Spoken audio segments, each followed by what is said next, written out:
Nothing. Just a sad, sputtering cough. Or honestly, worse, dead silence.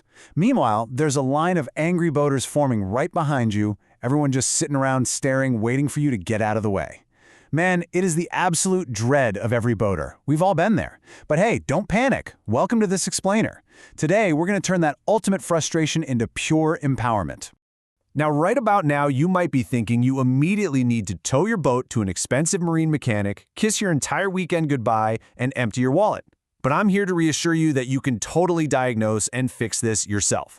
When you really get down to it, outboard motors are fundamentally simple machines. They literally just need three things to run: air, fuel, and a spark. That's it. By methodically checking the engine systems, you can isolate exactly where the problem is. We're going to walk through this together, like pure mechanics, looking at the exact symptoms, the root causes, and most importantly, the specific rectifications to get you off the dock and back on the water. All right, so here's your beautiful Mercury outboard. To really understand why it's not starting, we need to break its operation down into three core areas. In this explainer, we'll be covering the fuel systems, which are basically the lifeblood of the engine. Then we'll look at operational user errors. Hey, they happen to the absolute best of us. And finally, we'll tackle electrical or spark issues, which, I know, sound kind of intimidating, but trust me, they are actually quite straightforward to diagnose once you know what to look for. So here's our quick diagnostic roadmap for today. Number 1, fuel system hygiene and pressure. Number 2, operational and user errors. Number 3, electrical sparks and flooding. And we'll wrap up with number 4, an outro and a rock-solid preventative maintenance checklist. Let's dive right into section 1, fuel system hygiene and pressure. Transitioning into the fuel system, it is absolutely crucial to know that a massive 95% of starting issues originate right here. If your engine can't breathe and process fuel correctly, you aren't going anywhere. Let's start with defect number 1, contaminated carburetors.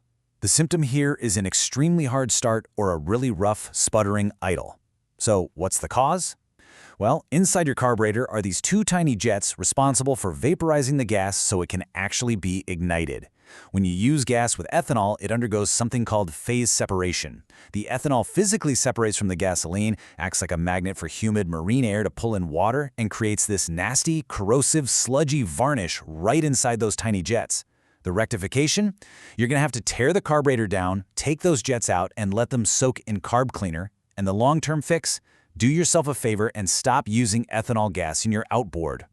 Moving right along, we have defect number 2, clogged fuel filters. The symptom here is pretty obvious. You've got total fuel blockage or just horrible sluggish performance. The cause is dirt, debris, or water contamination making its way straight from your tank to the motor.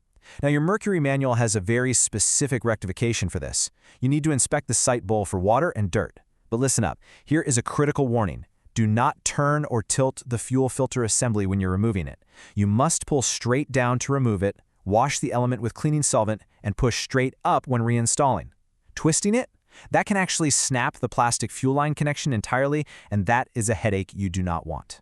As we follow the fuel path, we hit defect number 3, degraded fuel lines. The main symptom is restricted fuel flow. The engine just feels starved. The cause? Once again, it's our old enemy ethanol acting as a solvent on older rubber. If you're using an external tank, those standard gray fuel hoses are absolutely notorious for breaking down. The crazy part is the hose might look totally fine on the outside, but internally it's actively collapsing and shedding black rubber flakes directly into your fuel pump and filter. The exact rectification for this one is easy. Toss those old gray hoses in the trash and upgrade your lines from the tank to the motor with cheap, highly durable automotive-grade fuel lines. It's a game changer.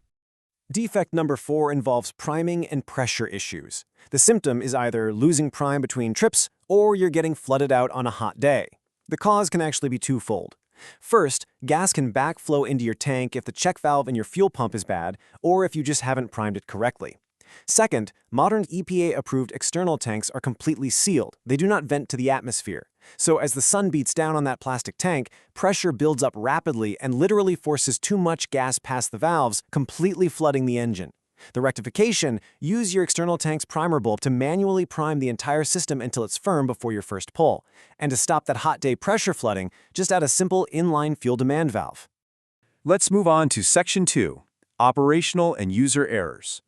Okay, now for the slap-your-forehead mistakes that even seasoned captains make at 6 a.m. before the coffee hits.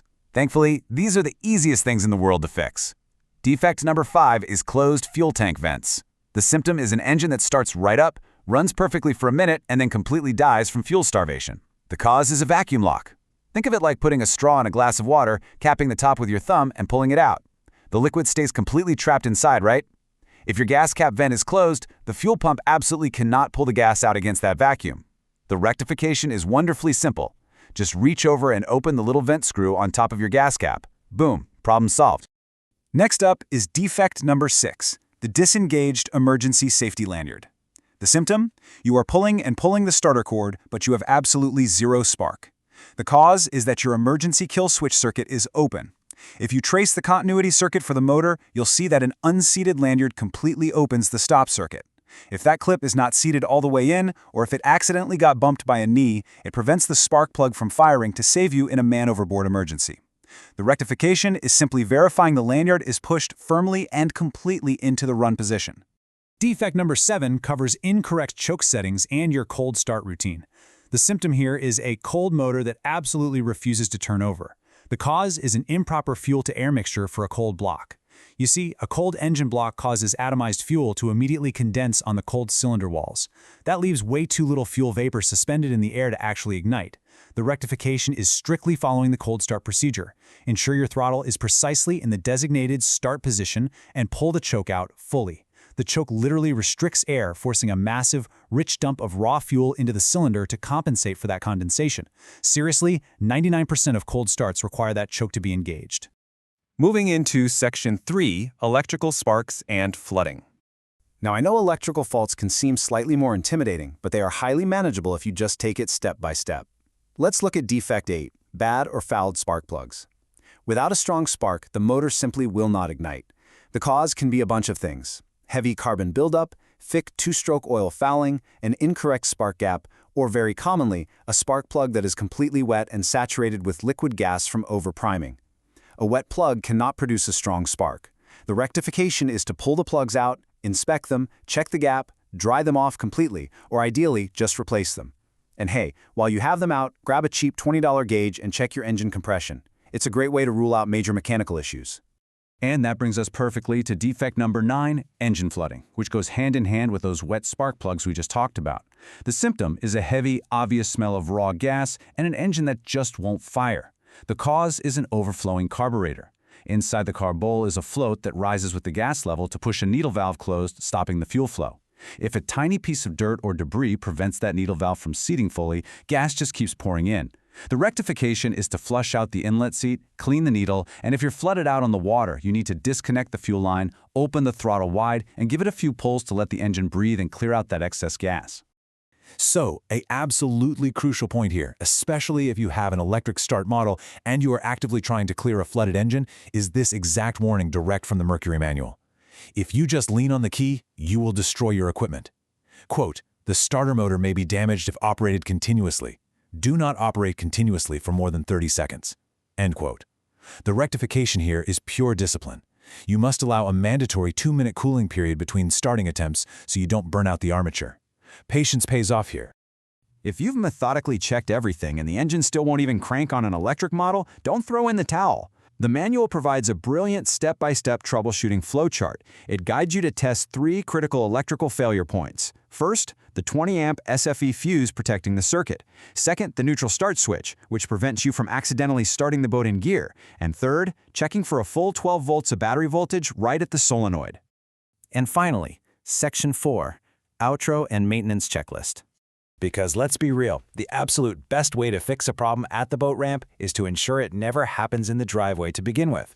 The manual gives us a fantastic preventative checklist. First, always flush the internal water passages of the outboard with fresh water using earmuff flushing attachments right over the water intakes after every single use in salt or muddy water. Second, when you're putting the boat away for storage, you must add fuel stabilizer concentrate to your tank and run it through the system. This prevents that terrible varnish and gum formation we talked about earlier in the carburetor.